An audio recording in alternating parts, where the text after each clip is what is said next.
Hi everyone, আমি Moumita. Welcome back to my channel. আজ আমি শেয়ার করব মিষ্টি দইয়ের রেসিপি। তো এর জন্য আমি এখানে 1 লিটার দুধ নিয়ে সেটাকে ফুটিয়ে অর্ধেক করে নেব। এরপর একটা ফ্রাই প্যানে 1 কাপ চিনি দিয়ে চিনিটাকে পুরোপুরি গলিয়ে নিয়ে এরকম লাল হয়ে এলে অল্প অল্প করে ফোটানো দুধটাকে দিয়ে ভালো করে মিশিয়ে নেব।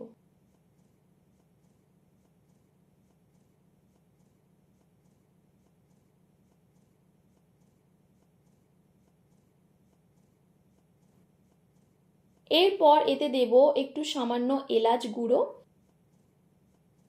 এবার এটাকেও দুধের সাথে ভালো করে মিশিয়ে নিয়ে নামিয়ে ঠান্ডা করে নেব।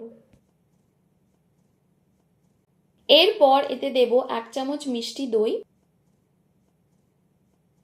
দইটাকে মিশিয়ে নিয়ে একটা খুঁড়ির মধ্যে ঢেলে 5 থেকে 6 ঘন্টা গরম জায়গায় রেখে তারপর 2 ঘন্টা ফ্রিজে রেখে ঠান্ডা করে নেব। তো দেখো, খুব সহজেই হয়ে গেল দোকানের মতো মিষ্টি দই।